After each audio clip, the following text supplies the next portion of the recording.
Muy buenos días, América. Hoy día tenemos un tema que me encanta en el buen sentido, puede ser paradojal lo que estoy diciendo, pero poder hablar de esto con alguien que sabe tanto y que es tan apasionada por lo que hace, que me hace identificarme a mí en el trabajo, que me inspira, me tiene muy contento.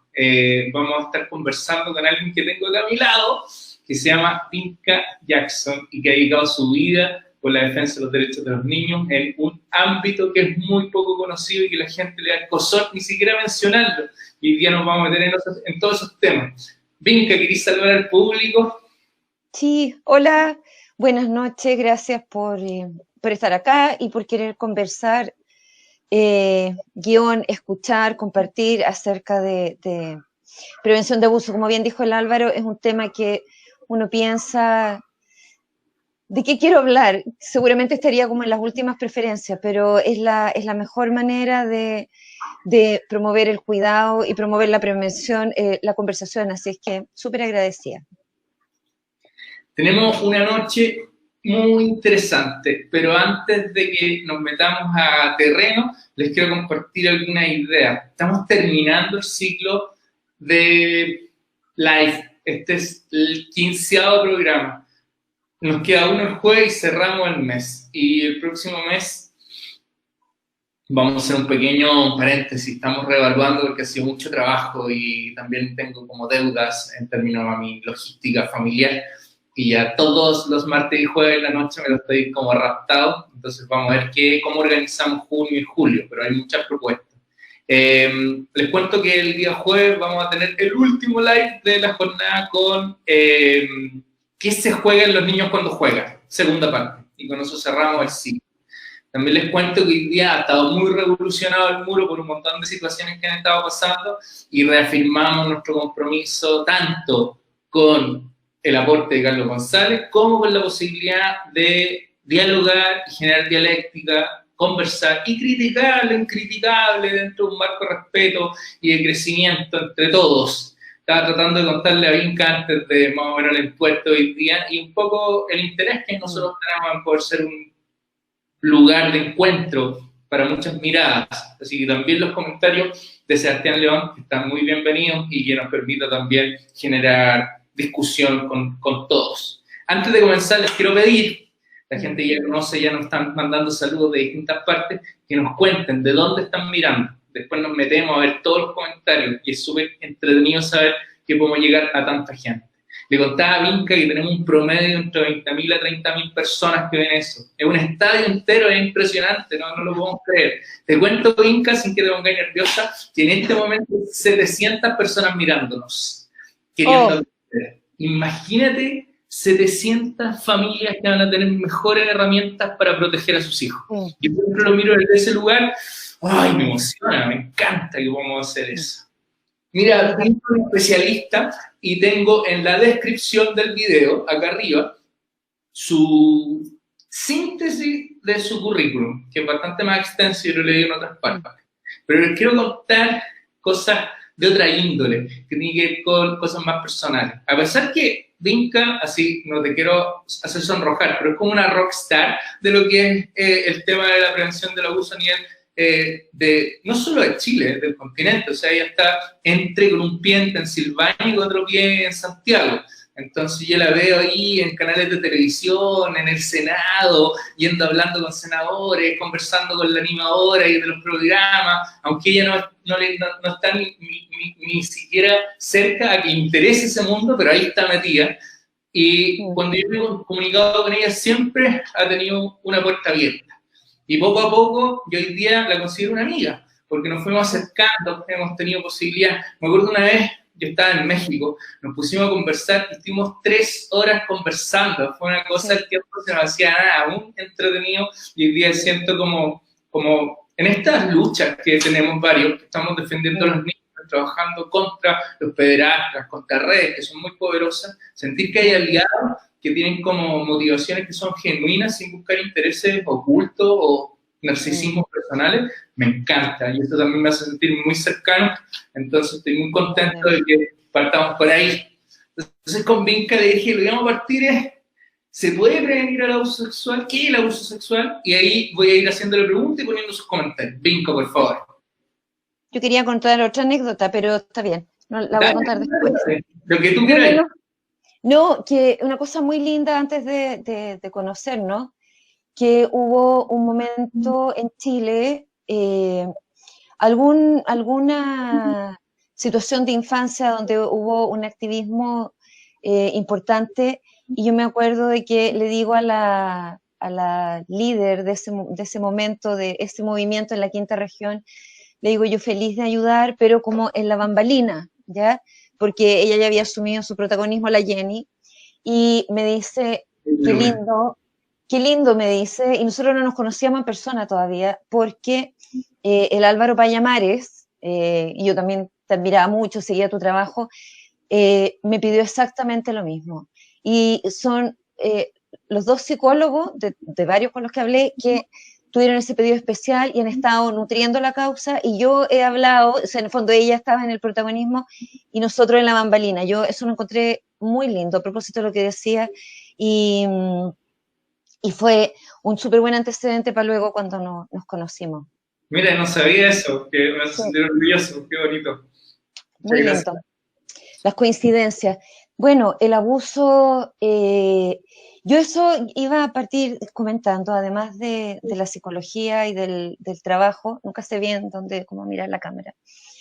Eh, una de las voces desde las cuales yo hablo también es como sobreviviente, de una historia larga, está en un libro, y yo ahora tengo 52 años, voy para los 53, eh, entonces puedo tener la perspectiva también de los años en relación a esa historia, pero siempre que uno encuentra a otros adultos o la persona que sea, uno está viendo como las muñecas rusas, las matrioshkas que tú vas sacando hasta llegar a la más chiquitita, también al niño o la niña que una vez fue. Y, y de ahí que lo que hagamos incluso ahora por la infancia de este tiempo, siempre siento que tiene una pequeña como o gran irradiación hacia las infancias que ya fueron y que no tuvieron en ese momento nadie que hablara, era un tema prohibido, si alguien llegaba a decir algo, se silenciaba rápidamente, y es un privilegio eh, poder dar vuelta a las historias y ponerlas al servicio de escribir otra distinta. El abuso se puede prevenir. Ahora, con todos los esfuerzos que podamos hacer, no es que uno tenga una garantía al 100%, pero sí, claro que disminuye las posibilidades, y claro que inclusive, aun cuando llegara a ocurrir algo que puede a veces no estar bajo nuestro total control, la manera en que eso se va a tramitar o en que se va a experimentar para el niño y para la propia familia va a ser muy distinto habiendo hablado y prevenido antes del tema que nunca habiéndolo tocado. El abuso sexual eh, tiene definiciones que van desde la intención de la mirada, yo me he encontrado, eh, cuando se baña un niño, o sea, de la carga sexual adulta que ya ingresa ahí en el mundo del niño, hasta, bueno, tocaciones, filmaciones, actos de violación, explotación sexual, y toda la larga lista de lo que constituyen delitos que más o menos todos conocemos y podemos eh, encontrar en nuestros códigos de justicia también. Vinca, Quizás lo más... en ese sentido, déjame interrumpirte un poco. Como que yo también he Sí, estado investigando esto, tú sabes que me interesa mucho. Y yo cuando vi la lista de los delitos que dependen de países es tan larga y está la tipificación del delito en sus distintas vertientes, me acuerdo que llegué a un párrafo, no me acuerdo de dónde lo leí, pero lo encontré maravilloso, que era cualquier acto o conducta que esté orientado a satisfacer los deseos sexuales del adulto, para allá iba. independientemente de si se entienda o no entiende. Eso lo encontré como, oh, qué Sí, esclarecedor. es Perdona, la, perdona. no, esa, yo creo que ese es el mejor resumen. Eh, actos del adulto que además, o de alguien mayor al niño, aun cuando no sea un adulto y pueda ser un joven menor de edad, que la víctima no está en condiciones ni de entender, ni de consentir o resistir. Eh, Aunque no esté tipificado como delito cuando se trata de menores de edad, también está este abuso y también está esta irrupción de algo sexual que no le corresponde a la edad de quien lo está viviendo. A mí me gusta mucho un ejemplo en relación a la alimentación. Yo creo que ninguno de nosotros intentaría alimentar a una guaguita, un bebé, guagua le decimos acá en Chile, con frituras, con un huevo frito, con papas fritas, eh, con comidas de alta carga de aceite, porque su estómago no está preparado para procesarlo. Eh, Pasa algo similar acá, aunque un niño no entienda siquiera bien qué es lo que está ocurriendo, el cuerpo sabe que no le toca y de alguna manera responde también, y por eso vemos que hay perturbaciones o cambios en los niños cuando están viviendo situaciones de abuso, porque incluso los adolescentes cuentan a veces a los 14 años, 15 años, que hay una diferencia entre eh, el acercamiento de alguien de su misma edad en una actitud de cortejo, como hola, ¿cómo te llamas?, etcétera, y una reacción interna súper distinta si quien se acerca exactamente con el mismo diálogo es alguien de 35, 40, 50, etcétera.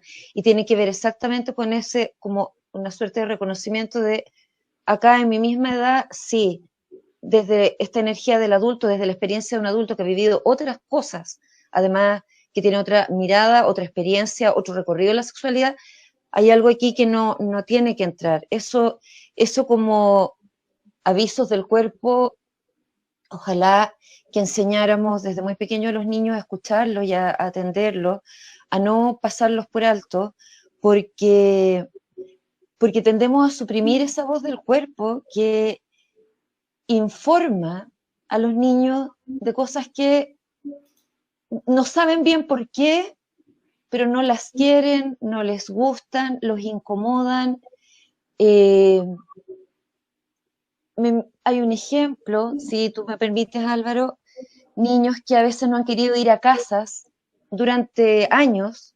No me gusta la casa del tío X o de la tía X o de un X abuelo, y no porque les hayan hecho nunca nada, pero se descubre luego, 10, 15 años después, que en esa casa ocurrían abusos de otros niños. Y de alguna manera, estos otros que decían, no tengo ganas de ir ahí, que nunca les pasó nada, algo, algún aviso que viene en nuestro programa también en relación a situaciones potencialmente de peligro o amenazantes, les decía, no quiero estar acá. Y la respuesta de la mayoría de los papás era, pero dame un argumento de por qué. No tengo ni uno racional, entonces vamos igual. Y, y claro, luego cuando se saben y se develan esta historia era, con razón mi hijo o mi hija no quería ir. Y, y tendemos a hacer mucho eso los adultos, de suprimir como esa voz del cuerpo que también a los más chiquititos les avisa lo que les gusta, lo que no les gusta, lo que les da miedo, lo que no saben muy bien por qué quieren como a la distancia. Y nosotros, pero vamos, salude. Ahora la cena, perdón, porque es una situación terrible, pero a propósito de los saludos, yo creo que si hay algo, queriendo ver el vaso medio lleno, es como un cambio de actitud en relación al acercamiento físico a los niños. Eso es muy bueno. O sea, hay mucha gente que está dando un respiro de esta obligatoriedad del contacto físico no deseado. Sí, He visto muchos memes de exacto. decir, por fin puedo saludar con la mano, o incluso que es bienvenido el que no nos estemos tocando ni dando besos. Sí. Y más en nuestros países, donde además en muchos casos los niños ni siquiera conocen a alguien, pero por el tema de ser cordiales, vamos, salude al tío, dele un beso, abrácelo, o que te los toman en brazos y nadie dice nada. Entonces, qué bueno que ahora con esto como que vamos a poder modular eso, y mientras tanto aprovechamos de seguir conversando de este tema para entender que todos los años en que hemos pedido respetar los límites corporales de los niños, no era de exagerado, no era para alentar las mañas o los caprichos, era por un tema del cuidado, porque también cada quien va definiendo sus formas de saludar y de acercarse o de regular su distanciamiento del otro. Y algo que toma años aprender, imagínate que de grande nos cuesta también. Mira, voy a ir intentando ir recapitulando y haciendo síntesis. Entonces, por un lado, sí se puede prevenir el abuso sexual. Sí. No es algo taxativo ni completo, es algo probabilístico. Y parece que el tema de respetar los motivos o las intenciones o los deseos de los niños es un eje fundamental. No necesitamos una argumentación jurídica de que un niño no quiera ir a hacer o acercarse a alguien. Solamente el hecho de que no quiera debería ser validado y también nos abre las antenas por si acaso. Escuchado, sí. Mira, yo he trabajado harto en prevención a toda edad, pero me parece que el momento crítico del trabajo en prevención es desde la infancia temprana, o sea, y eso parte desde bebés, en la manera en que nos acercamos al cuerpo de los niños, en que los tratamos, en la manera en que les hablamos, eh, en vez de partir pensando en el abuso y la violencia, la luz está puesta en el cuidado, en el buen trato. Lo que salga de ahí, lo que discrepe de eso y emita una señal que chicharrea, eso es lo que nos tiene que preocupar, pero partimos desde acá. Y los pediatras, uno ve a veces que le van contando a los bebés lo que están haciendo, y uno dice, ¿qué puede entender un chiquitito de 2 meses de vida, de 6 meses de vida? Está entendiendo, y ese baño de palabras y esa consideración es la que el cuerpo va registrando como una suerte de memoria, donde la expectativa ojalá siga prolongándose cada año, en que así es como tiene que ser tratado un ser humano, a la edad que sea, y sobre todo si son niños. El trato del cuerpo, el trato de las palabras, el respeto a los límites. Hay un trío, si tú porque tú tienes los monitos, donde dice lo del consentimiento. Antes de eso, aunque suene divertido, la mejor manera de prevenir el abuso se compone de 3 reglas fundamentales y pueden sonar súper rudimentarias o pedestres, pero no fallan cuando uno las tiene ahí como grabadas. Una, aumentar, ese no, el anterior, En la que estaba. en la que estaba. Aumentar, Derechos, preferencias, límites. sí, pero antes de entrar ahí está aumentar las instancias de cuidado, disminuir las instancias de no cuidado y conversar constantemente del tema y esperar que también la comunidad converse. La CDC en Atlanta hizo un estudio de una serie de programas de prevención con distintos énfasis, bastante buenos en general, pero llegó a la siguiente conclusión que me parece de la mayor relevancia. Ningún programa, ninguno, va a funcionar en la prevención ni de abuso sexual infantil, ni de ninguna violencia contra la infancia, si no cuenta con el involucramiento de la comunidad adulta plena, ¿ya? Es decir, familias, escuelas, el barrio, las autoridades, los medios de comunicación, el transporte, todos. Es una conclusión bien importante porque en realidad desde todos lados se construye el círculo de cuidado con el que vamos a como que acompañar a cada generación de cachorros hasta que puedan cuidarse o cuidar de sus vidas por sí mismos, lo que no quiere decir solo ni autosuficientes por el resto de la existencia, pero donde ya van a tomar decisiones por sus vidas. 3 elementos principales con los que uno trabaja desde chiquitito para ir instalando esta expectativa del buen trato y del cuidado, que inmediatamente anuncia cuando eso se sale del margen. Derechos, preferencias y límites. ¿Por qué es tan importante esto? Porque es la base del consentimiento. Hemos hablado un montón del consentimiento. Vimos el año pasado en muchos países y en muchos continentes cómo se replicó el movimiento de las tesis, años antes el movimiento de Me Too, Uno ve que los programas de educación sexual van evolucionando hacia allá, incluso como en el sentido de que la información está. Si vamos a fuentes confiables, asociaciones de pediatría, de salud mental, decimos, ok, ¿cómo diseñar un programa de educación sexual con derecho reproductivo, información en salud, las etapas del desarrollo evolutivo, etcétera? La información está.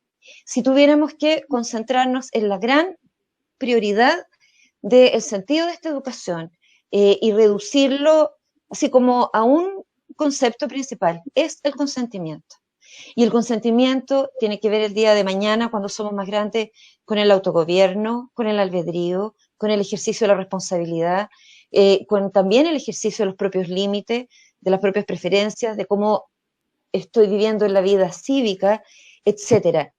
Es una capacidad adulta el consentimiento, pero la base, como el radié, si la primera capita de tierra o cemento sobre el que la que se va a construir la casa, parte de chiquitito. Entonces, cuando uno habla de preferencias y límites, lo más pequeño, no es que van a hacer lo que quieran o dejar de hacer lo que quieran, ¿ya?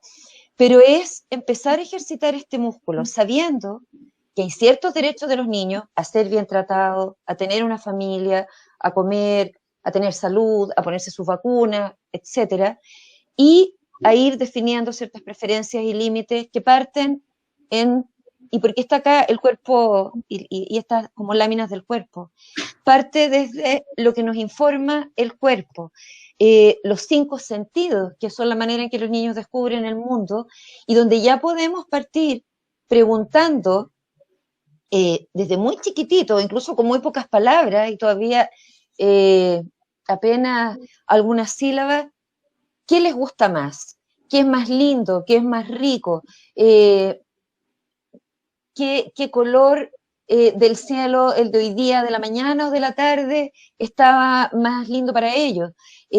No se trata de que las preferencias sean decididas en base a quieres vestir o el día de mañana quieres ir o no al colegio o quieres o no lavarte los dientes cuando hay que lavárselos para no tener caries y que no se le caigan a uno a los 30 años, sino que otras elecciones más neutras quizá, pero donde ir practicando la libertad día a día. La libertad es una tremenda cuestión. Nos hablan como a los 17, 18 años. En realidad, desde estos pequeños ejercicios, vamos poniendo bases para esa libertad, guión, responsabilidad y sobre todo en esto del me gusta, no me gusta más, me gusta menos, me hace sentir bien, no me hace sentir tan bien, empezamos a entregar un repertorio que por una parte escucha lo que dicen los sentidos, lo que dicen también los órganos del cuerpo. ¿Por qué late rápido mi corazón? A veces late rápido porque está entusiasmado, porque está nervioso, porque está asustado. Es distinto, y pese a que la aceleración sea la misma, el latido de cada una de esas emociones. Y los niños van haciendo estas distinciones. Yo llevo 25 años trabajando estas cosas, entonces uno cuando más joven no se atrevía a ponerle tanto peso, así como esa es la evidencia, luego de 25 años dice, sí, los niños van recogiendo todo esto y en el diálogo continuo te van diciendo después espontáneamente, no me gustó esto que me pasó en el jardín o en la casa del vecino o en la casa de la tía, y aunque lo digan de manera muy cándida, si es que no ha habido una situación de terror asociada, lo que nos están describiendo muchas veces son situaciones de abuso sexual, que ellos no saben que lo son, pero nosotros sí. A mí me ha pasado con este tipo de trabajo, de las preferencias y los límites, de hasta aquí llego, o esto es ahora o después, esa es una buena forma de ejercitar los límites, queremos hacer esto ahora o un ratito después. Eh, y, y cuando ven que es posible con nosotros decir eh, si prefieren el ahora o después, o un sí o un no, o un más o menos, quizás se van a atrever con alguien más. Y si no se atreven, nos van a llegar a contar. Cuando partió en mi cuerpo un regalo, que es este libro de niños, con el que también trabajan varios jardines acá en Chile, eh, yo nunca puse, acá está, en la cámara, eh, Y de ese son los dibujos. Yo nunca escribí explícitamente esto es para la detección temprana del abuso sexual infantil, pero estaba en mi horizonte. Y al segundo año de trabajo con el libro, yo empecé a recibir testimonios de educadoras, educadores y de papás de cosas que los niños habían contado, que incluso habrían sido como las primeras situaciones de una situación que se podría haber constituido y configurado en el tiempo como un abuso sexual infantil más prolongado.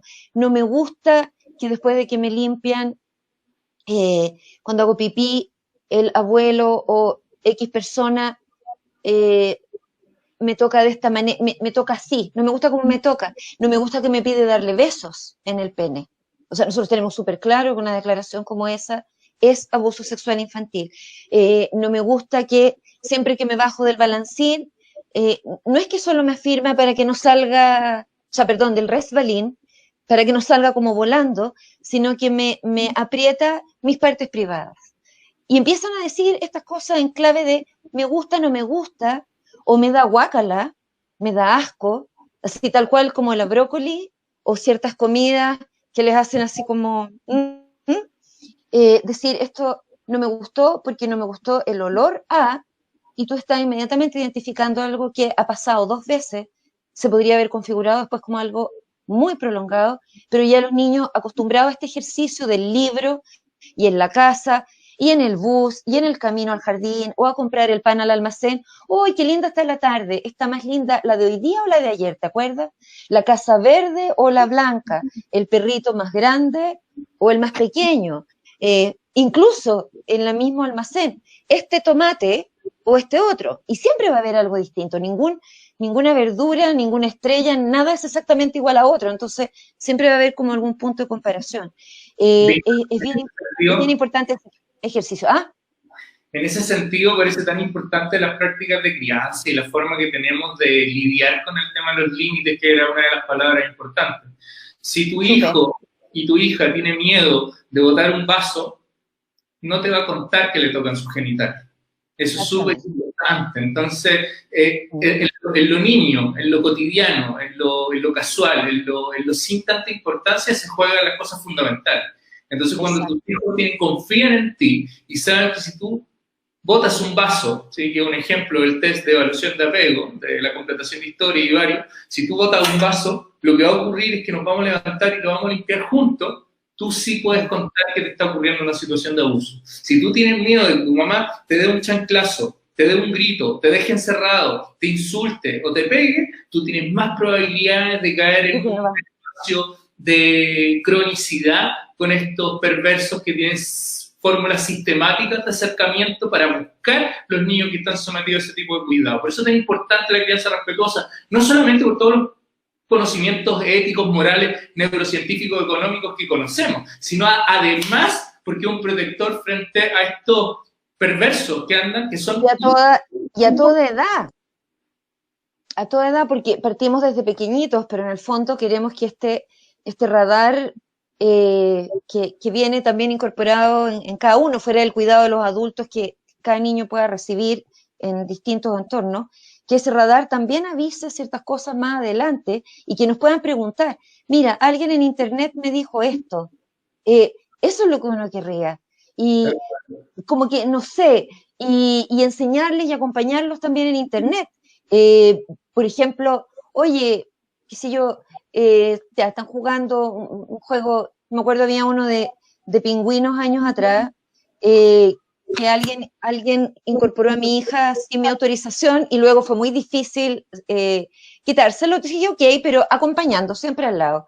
Y dile, y era con chat ilimitado abierto o ni un chat. Y tenía compañeros de colegio con los que querían encontrarse. Entonces de repente aparecía otra gente, hola, dile hola y dile, aquí está mi mamá. Acá está mi mamá. Y algunos pingüinitos, dile hola a tu mamá. O le decían, cool, como bien. Y otros no volvían más. Y ahí tú tienes, claro, que a lo mejor alguno era una casualidad que justo se fue o le tiene miedo a la mamá, pero en general tú sabes que hay adultos también metidos en las redes. Ahora, en plena pandemia, hemos visto, los niños hicieron un experimento hace poco, o sea, no hace poco, pero hace un año, ponte tú, Gran Bretaña, a propósito de redes sociales y de cuando tú abres una cierta red y pones una foto ni siquiera en bikini o así como, rar, no, pero con un poco de escote, qué sé yo, y era en súper pocas horas que empezabas a recibir proposiciones de corte sexual o inclusive fotos del otro lado de órganos sexuales de otras personas. Entonces, imagínate, eh, hay un organismo de Internet que dice que además, como cada 7 minutos se están pasando imágenes de pornografía infantil, de abuso sexual, etcétera. Yo te quería pedir si podíamos poner la otro, donde está el círculo de cuidado al menos, al medio. Voy a buscar. Yo creo que es como Esa, esa. esta. Esta. Justamente. Mire, después todo esto va a quedar ahí, pero Mira, a propósito. lo voy agrandando por partes para que la gente lo vea. ¿Sí? Ya, gracias. Mira, lo puedo agrandar bastante. Y ahí Esta es se una ve. guía, pero esta es una guía bien bonita que es complementaria al libro y al trabajo de Mi cuerpo es un regalo, donde hay cuatro áreas y podrían ser más, pero son cuatro bien recurrentes que ¿Voy en orden? incluso, ¿Pongo la primera? ya, sí, donde incluso yo en muchos cursos y talleres que hago, cuando digo vamos a trabajar esta guía, todo el mundo piensa inmediatamente que la vamos a trabajar en relación a los niños.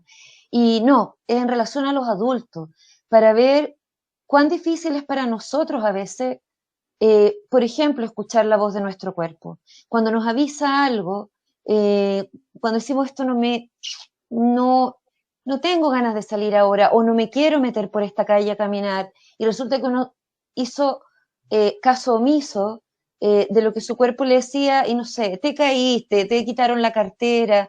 eh, eh, Hay un programa que también como que detecta señales de peligro. Nosotros estamos programados para sobrevivir y evitar peligros y llevar nuestra vida la mayor cantidad de años posible como mamíferos. Entonces, los adultos no escuchamos la voz del cuerpo. Los adultos, eh, por ejemplo, en esta parte de las partes privadas, que es el cuadrado amarillo, eh, que para los más chiquititos son las que cubren el traje de baño o la ropa interior, eh, nosotros mismos vemos cuánto, más allá del acoso en las calles, de interacciones corporales o insinuaciones sexuales no consentidas, no aceptadas, incluso rechazadas, en las propias parejas, muchas veces eh, el acceso corporal tiene que ver no con el deseo, no con un sí dicho plenamente, sino con otro tipo de motivo. Y se dan cuestiones bien increíbles en los talleres cuando uno dice, a veces, en relación a las partes privadas, con las parejas decimos sí, no por cariño, porque en realidad el otro lo ha pasado mal y aunque uno no tenga muchas ganas, es como una suerte de mimo. Decimos sí porque tenemos miedo, porque es una fuente de conflicto, porque si justo coincide con el final de mes, va a haber menos disposición a lo mejor a pagar cuentas o hacer ciertas cosas por la casa o por la familia, y son cosas que uno escucha porque al final hay una relación de poder en el tema del dinero que también atraviesa los cuerpos. Si a nosotros como adultos nos cuesta eso, imaginemos lo que puede ser para un niño establecer sus límites. En los saludos, antes de esta pandemia, lo que hablábamos con Álvaro justo antes de la sesión esta, uno llegaba a un bautizo o a una fiesta, un cumpleaños, algo donde hubiera mucha gente, y a veces uno no quiere dar besos, saludar a personas por 50, 20, 30, podría ser así, podría ser distintas y muchas veces no nos sentimos cómodos de hacerlo y vamos y saludamos igual. Sobrevivientes de abuso sexual infantil, y ahí les doy fe. El Año Nuevo es una suerte de fecha en que uno querría esconderse, porque hay muchos abrazos, no solo con las familias, como por días de día, donde uno vaya son abrazos, y de gente incluso a la que uno le puede tener aprecio, amistad, etcétera, pero no querría, y si uno en realidad no da los abrazos, yo he visto en redes de repente cuando la gente dice a mí no me gusta el Año Nuevo por esto, ay, pero que eres antisocial, y Oscar, no lo dice y termina haciéndolo. Cuando los niños los obligan a saludar de una manera o a ser amables o sonreírle a alguien, porque del otro lado nos van a decir sino que osco, que antisocial, hoy tu hijo no es muy como dado, no es como muy cordial, es medio tímido, como algo negativo, no como una descripción, gente más tímida, más extravertida. Los propios papás y mamás se angustian porque en el fondo, si no estuviéramos, necesitamos que la comunidad quiera a nuestros cachorros y a nuestros hijos. Entonces, terminamos obligándolos. Y lo otro, en el azul, me pasé al verde y ya voy en el azul, en el tema de los secretos. Nosotros mismos, es difícil... No, pero No, venga, si no estamos yendo muy rápido, me gustaría interrumpirte un poquito. ya, dale Eh, nomás. Es que sé que mira, tenemos una hora, entonces, ¡guau! Ya. sí, sí, sí, mira, la otra vez, mira, por un lado me encanta hacer el enlace entre los estilos de crianza y los vínculos de apego. Entonces, Patricia Crittenden describió una subcategoría de estrategias de apego. Dentro del evitante está el complaciente compulsivo.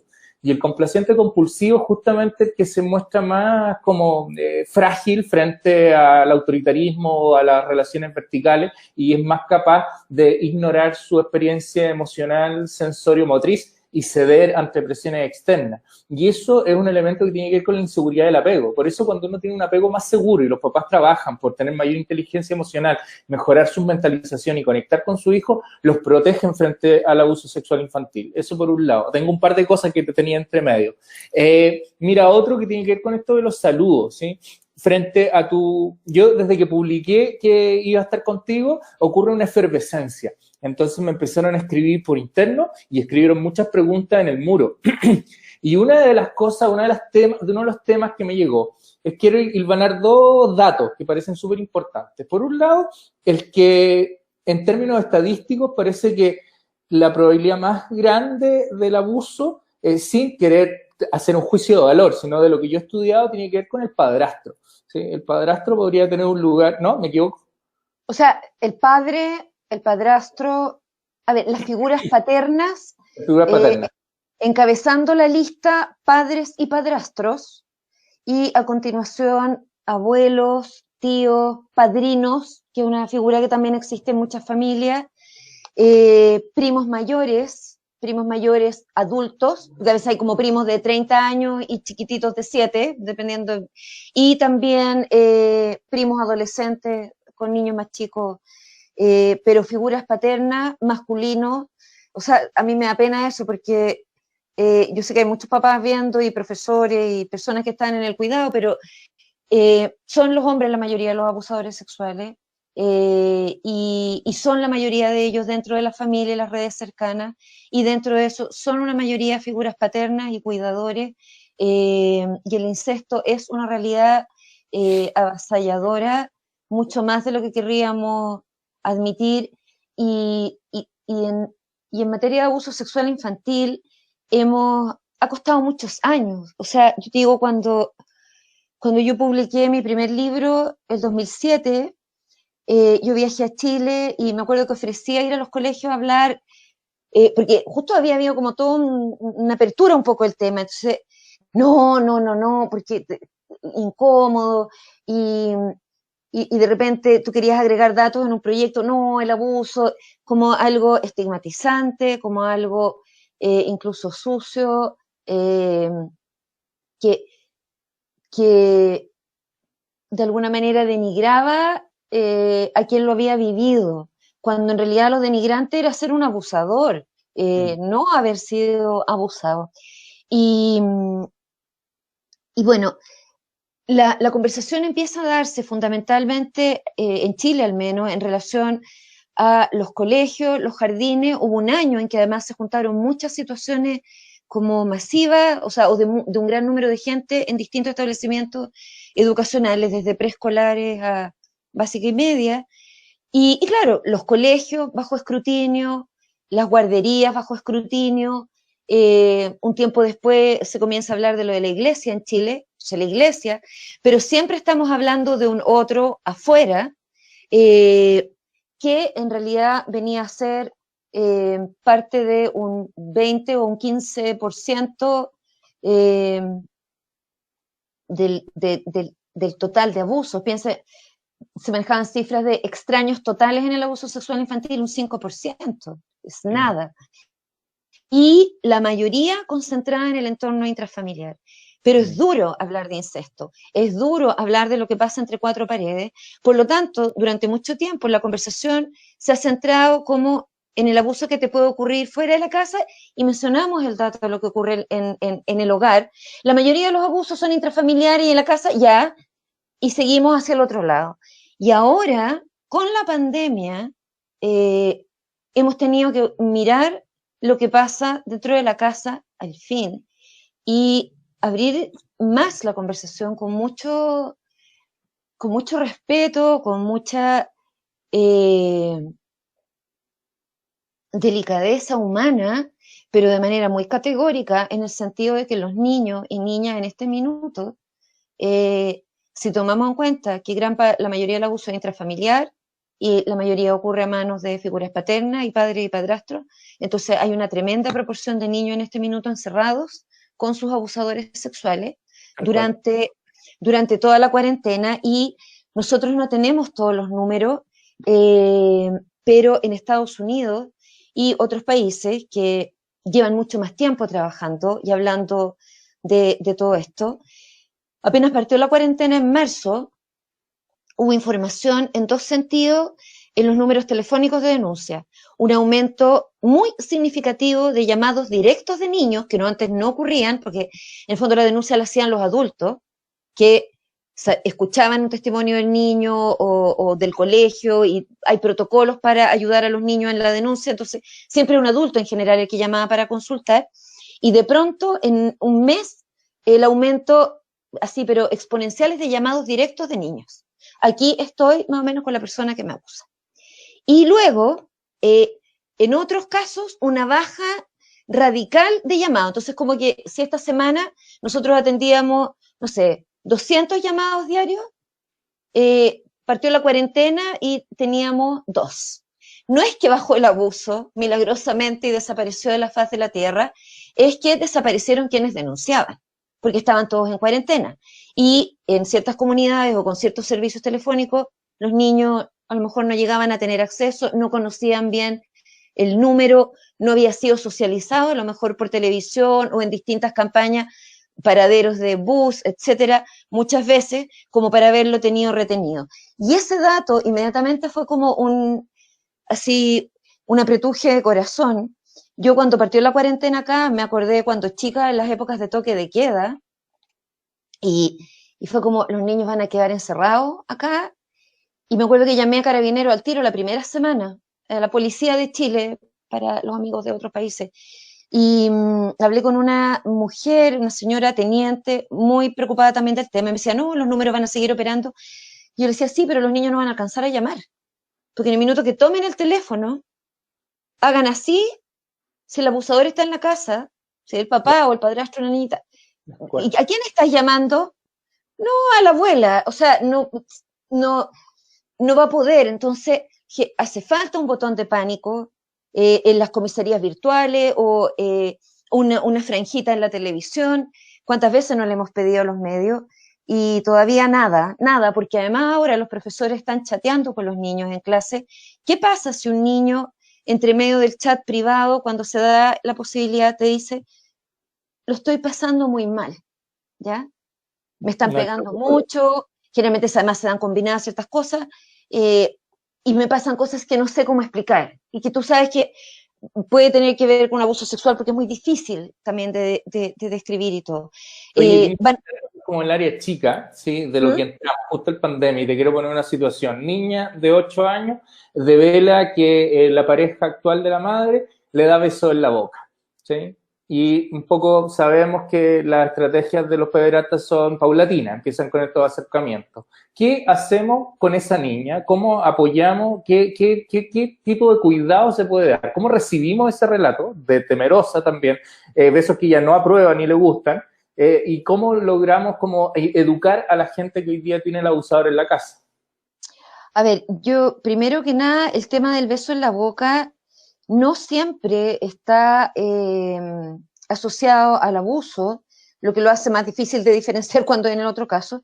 Estaba hasta antes de la pandemia bien naturalizado entre papás, mamás e hijos, y la verdad es que tiene justamente ese problema, que, que en situaciones donde estamos en la antesala de una vulneración, no va a haber cómo diferenciar, que cuando se le dice a los niños esto es solo con el papá o la mamá, pero no es con otras personas fuera, los niños no distinguen. Es como cuando les dice esto no se cuenta en el jardín o en el colegio, y resulta que los niños llegan a contar todo, hasta cómo se bañan, los papás qué comen, qué hacen, a qué hora, todo.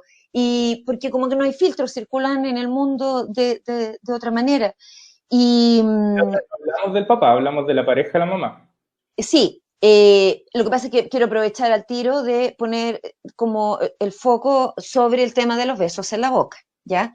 ¿Qué pasa con los besos en la boca? ¿Qué asociamos a eso? Ahí también hay una revisión que hacer, y si a un niño le molestan, porque en general los niños tienen un reflejo de succión que les dura un buen rato, y hasta ellos solitos de repente como que tú sientes, toma una guaguita y como que se vinieran aquí, es uno el que va a enseñar que así no, porque hay gérmenes que tenemos los adultos, que no tienen los niños, no tienen todas las vacunas los niños. Esa es una excelente explicación para los papás cuando de repente los niños preguntan, ¿y por qué los adultos tal cosa y los niños no? Bueno, porque no están todas las vacunas y hay gérmenes que nosotros tenemos que... El herpes, la mononucleosis, enfermedades venéreas, hay una lista de No, mil bichos que podemos tener. Y eso por un lado, pero también, no sé, algunos podemos asociar el beso más a la pareja que a los niños. Y si un niño, independientemente que sea su mamá o su papá, que a lo mejor le es más fácil decir esto no me gusta tanto, no, pero igual, ahí es el minuto de ayudar ese límite para poder tenerlo con otras personas. Si una pareja insiste en eso, yo creo que nunca es tarde para redefinir las reglas de convivencia con esa pareja, y si no, lamentablemente para plantearse que la protección del más chico es el interés superior. Hay personas que lo pueden hacer porque, no sé, a lo mejor es su hábito. Yo imagino que hasta podríamos hablar de alguien que viene de un país donde hacen eso, qué sé yo. Pero no, si un niño ya dice, esto no me gusta, entonces hay que redefinir ese límite, y yo creo que cuando hacemos pareja de nuevo, yo estoy en ese caso, ¿ya?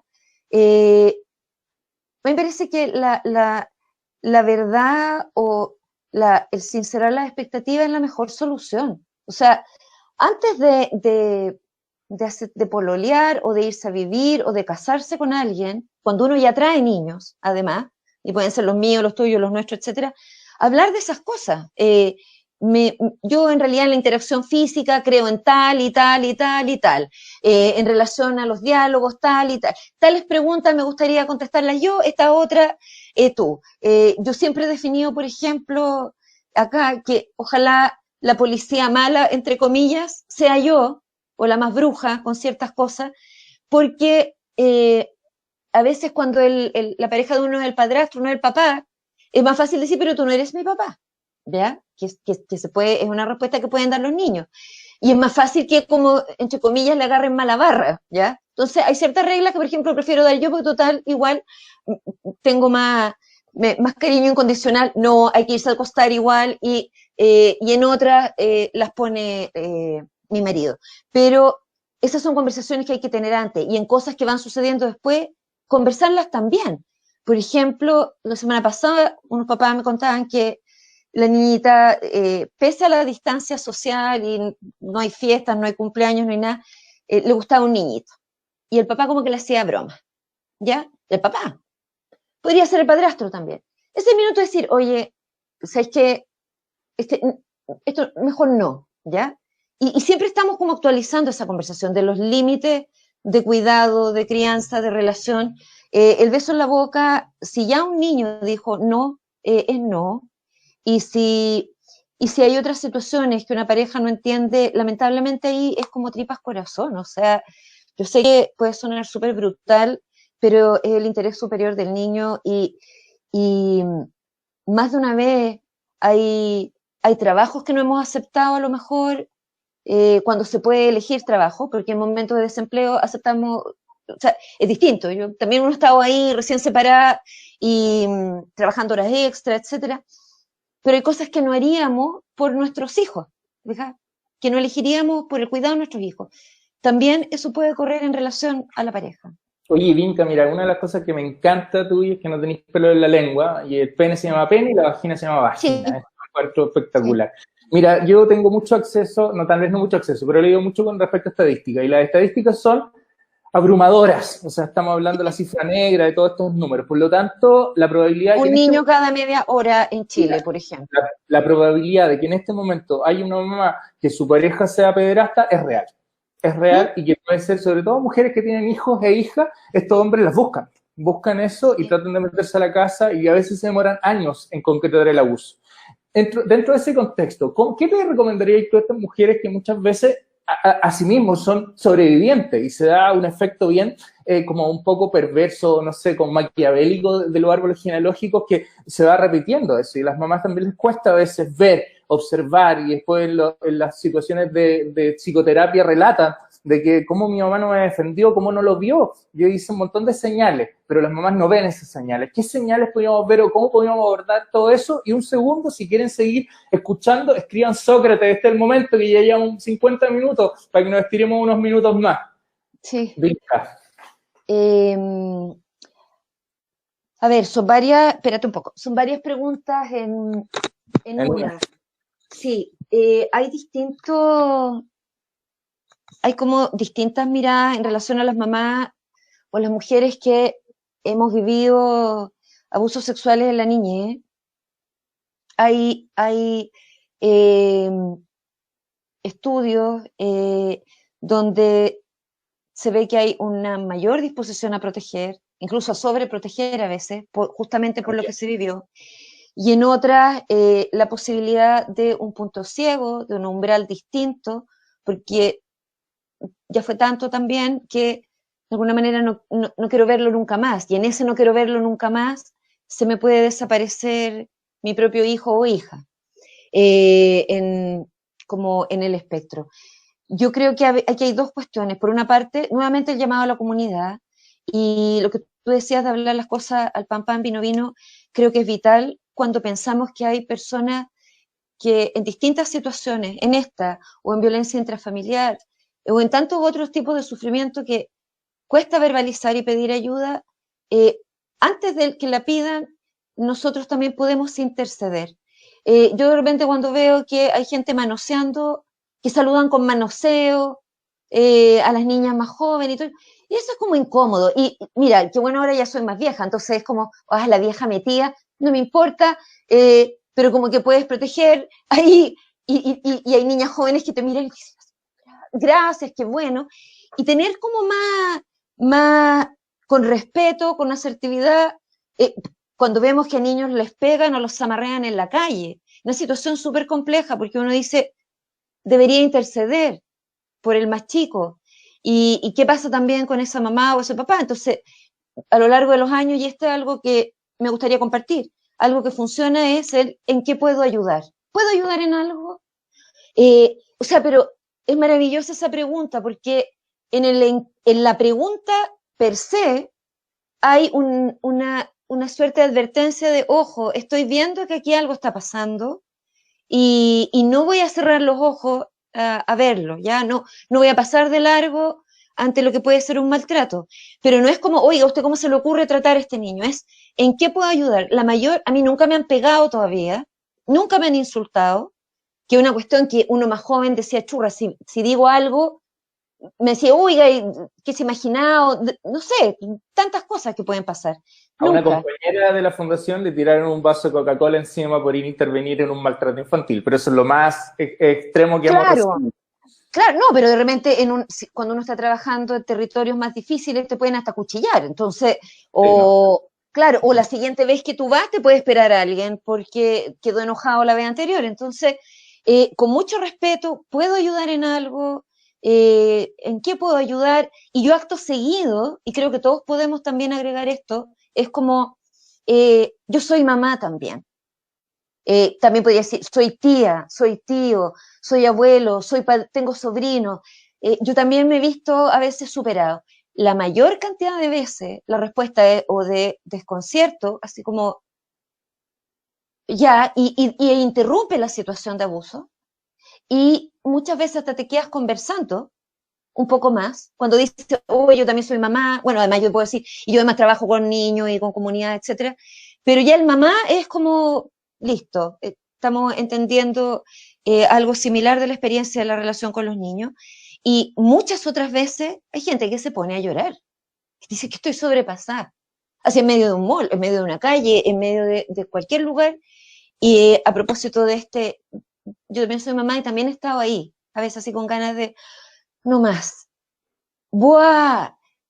Yo creo que ahí hay una ventana de cambio muy distinta a la de cuando uno llega con el juicio a decirle al otro cómo lo tiene que hacer. Por eso decía, yo creo que los que estamos desde fuera en esas situaciones, como comunidad podemos ayudar mucho. Si vemos una mamá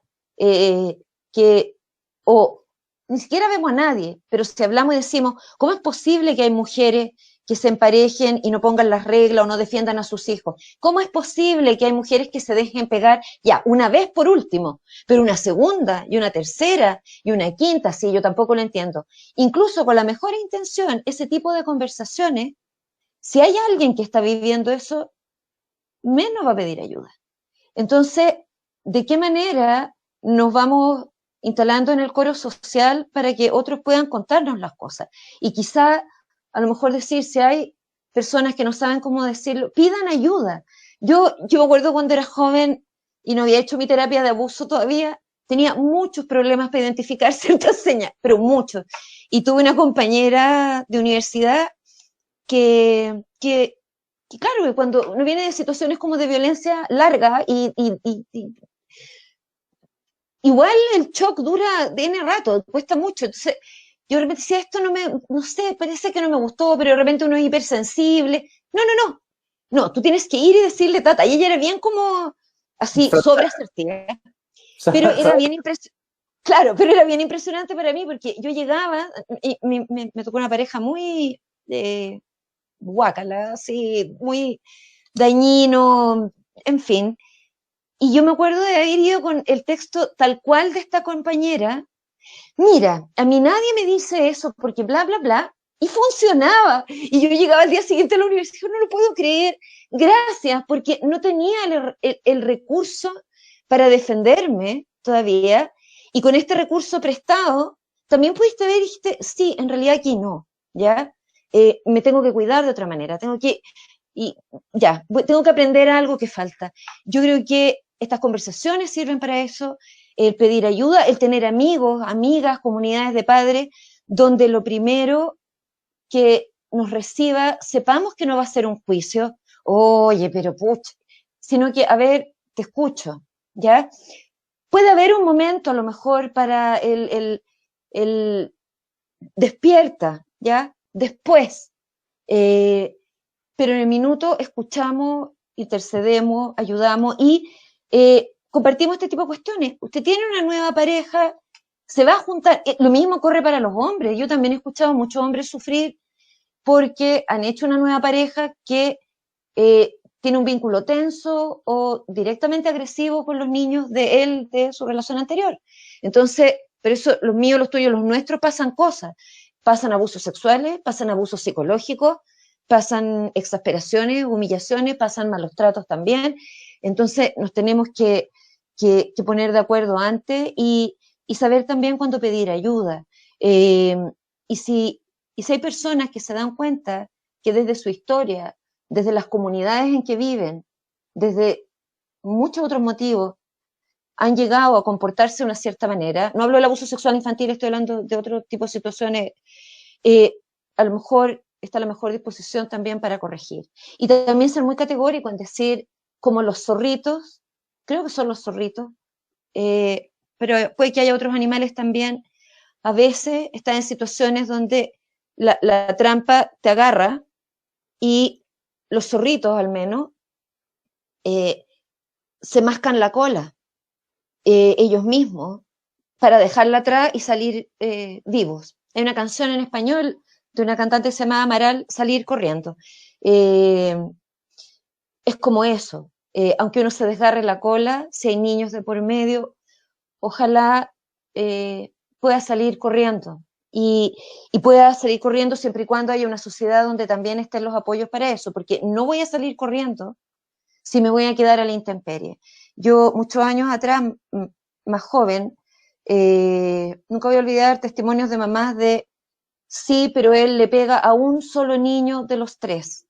Sí, pero él abusa o va a la cama y le hace unos cariños raros a una sola de los 5. Y él es el que trae el alimento. Puede ser súper tentador decir, pero ¿cómo? Mire, hay que salir de ahí, hay que... ¿Y dónde? O sea, y ahí también, ¿cómo nosotros, desde nuestra disciplina, vamos armándonos de información y a la vez empujando cambios en nuestras sociedades para que no sea llegar y decir, bueno, usted tiene que irse aquí, ¿y a dónde? ¿Y quién la acompaña después? ¿Con qué alimenta esos niños? No estoy abogando por el sacrificio de un niño por otros 5. Estoy volviendo al punto del no juicio y en materias de cuidado hay tanta complejidad. Decimos siempre el trauma es subjetivo. Efectivamente, cada situación es tan particular que antes de como calzarle nuestros diagnósticos o nuestras clasificaciones o nuestros sojuzgamientos,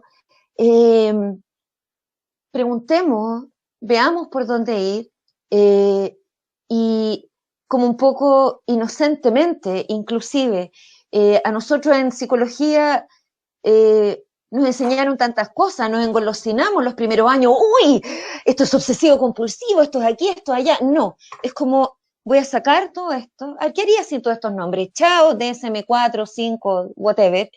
¿Y qué pasa con el otro? O sea, donde el otro está, donde el otro vive.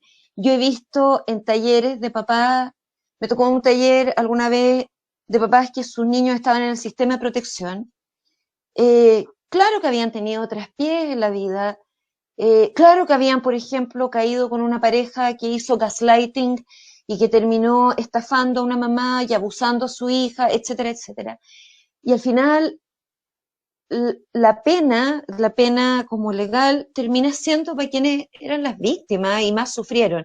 Y haciendo un esfuerzo enorme por como retomar el camino donde ellos mismos sentían ya, yo quiero volver a estar con mi hijo y protegerlo, y uno sintiendo como que el sistema alargaba esto, que además, bueno, en los sistemas de protección hay temas cruzados con el lucro, con programas, que es como también el lucro en la educación, o sea, a mí una ministra de educación me dijo en mi cara, en algún minuto yo le digo, los niños cuando están justamente en el estrés, como en la parte del estrés postraumático más reciente al abuso, es súper difícil que vayan a clase, de repente permitir que la mamá esté en la escuela sentada afuera con una silla o en alguna parte donde digamos la mamá está en la entrada y vayan a ver, ya es verdad que la mamá o la abuela o alguien está en la entrada.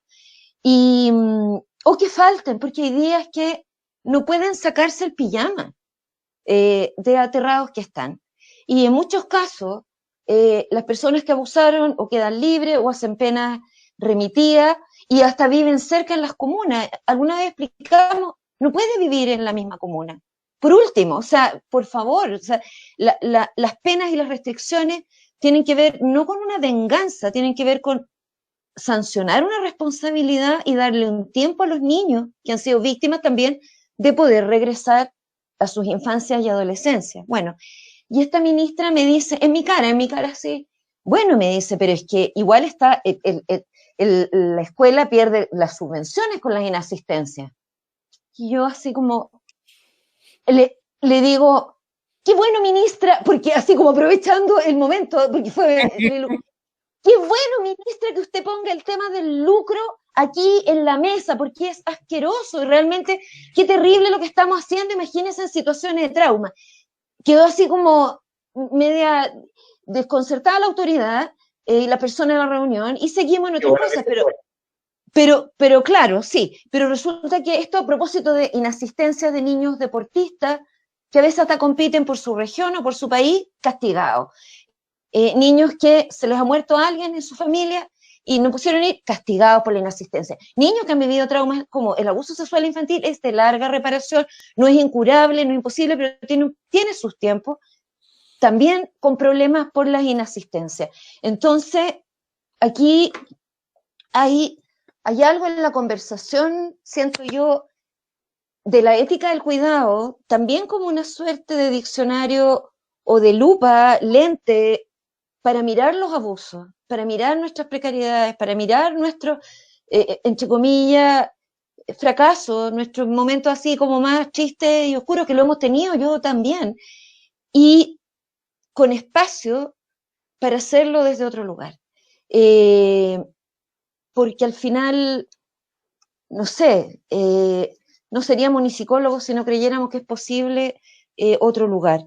Ahora, con comunidades que seamos menos sojuzgadoras, seamos más atentas, más catetes inclusive, más como insistentes, podemos cuidarnos mejor, a lo mejor detectar antes los abusos, detenerlos antes, ojalá erradicarlos en mi sueño, pero por lo menos ya ir como parando la velocidad de todo esto y estando los unos por los otros. A veces algo tan sencillo como ir al departamento al lado y tocar la puerta y decir, voy al almacén, cuando podamos volver a salir más seguido al almacén. ¿Alguien necesita algo? Sí. Como uno cuando pololeaba y la abuela o la mamá, les traigo tecito, les traigo galletas 200 veces. Bueno, desde otro lugar, proteger, pegar cosas en los ascensores, pegar cosas en los paraderos. Yo hago unos cuelgapuertas que los repartimos y es una manera de decir, ojo, aquí vemos varios que estamos cuidando. Una mamá acá en Providencia, yo conté en un escrito, sus vecinos llamaron a la policía de noche porque su guagüita, su bebé lloraba y lloraba y lloraba desconsolada, a grito pelado. Y llegaron la policía y dijeron hay una llamada por posible maltrato, así directamente, y la mamá les dice, vean, y le habían puesto como el mameluco de la displasia a la guaguita, como las tiras, el arnés, esa era la palabra. Y bueno, obviamente la lucha a mano armada con el arnés así para sacárselo, y gritando, y claro, y los carabineros vieron y ya, perfecto, esto era. Y después ella comentaba, decía, que bueno, vivo en un edificio donde le importa a la gente lo que pasa. Con los niños, imagínate. Una historia buena. Una historia buena. Imagínate, de repente uno está sola, se cae, se pega en la cabeza, su hijo llora, si son niños chicos. Qué bueno saber que alguien que va a llamar, que va a estar atento. A veces no llamamos porque pensamos que vamos a meter al otro también en problemas o no nos corresponde meternos. Y también pensamos, en muchos casos, que los niños van a ir a dar un sistema de protección que en nuestros países deja mucho, mucho que desear. Yo creo que si fuera como en otros países, y no es como, ojalá fuera como en Estados Unidos, Europa, no va por ahí. Va por el lado de países donde a cualquier persona de nosotros le puede pasar que su hijo vaya al sistema de protección. A todos, ¿ya? Si me muero yo, si me choco con mi marido, si estamos en otra ciudad, no hay nadie de la familia y se demora en llegar, cualquier niño puede pasar, o por desprotección, o por maltrato, por distintos motivos, puede ir al sistema de protección. Porque todos queremos que ese sistema de protección esté bien, ¿ya? Que si un niño va a pasar ahí una noche, así sea lo más parecido posible a un nido o una pieza blandita, calentita, un lugar seguro, mullido, no cualquier cosa. Y claro, yo entiendo ahí que mucha gente se abstiene a veces de la denuncia porque dice, ¿y qué? ¿Va a terminar ese niño en el sistema de protección con todo lo que sabemos que se han violado los derechos humanos de los niños ahí? Entonces, claro, es un dilema ético frente al cual yo no tengo una respuesta única y así como uniforme, creo que también hay que ver caso a caso, pero tiendo a pensar en mi niñez también, digo yo, en la época de los orfanatos de Dickens, que era lo que uno leía, yo a pesar de toda la situación en la casa, habría preferido 1000 veces seguir en mi casa que ir a dar a una institución. Porque en tu casa, incluso con el monstruo o los monstruos de la normalidad, como se habla, como con así las presencias oscuras viviendo ahí mismo, es tu casa, es tu lugar conocido. Más modesto, más cómodo, más como sea, es tu rincón, está tu hermana ahí o tu hermano. Hay un ancla a la salud mental. ¿Ah? Hay un ancla a la salud mental, aunque sea Hay chiquito. un ancla, claro, de cachorrito mamífero también incluso, o sea, como, yo me imagino, unos lobos lo pueden pasar muy mal en un bosque, pero el bosque es de donde nacieron. Entonces me imagino si yo voy y le digo, mira, acá están las Bahamas fantásticas, palmeras, bosques, capaz que igual los lobitos digan, no, o sea, aquí hay una cuestión territorial también, y eso hay que considerarlo. Yo me encantaría Vinca, que el auto... ya te voy a interrumpir. Dale. Te voy a contar Sí. que llevamos 1 hora 11 minutos, nos hemos pasado de todos los protocolos esperados y tengo mucha demanda de seguir hablando y tengo 2 preguntas que todavía no te he hecho. Entonces he estado evaluando esto y creo que es pertinente que nos extendamos unos minutos más. Y te voy a hacer las 2 preguntas juntas para que tú las puedas responder.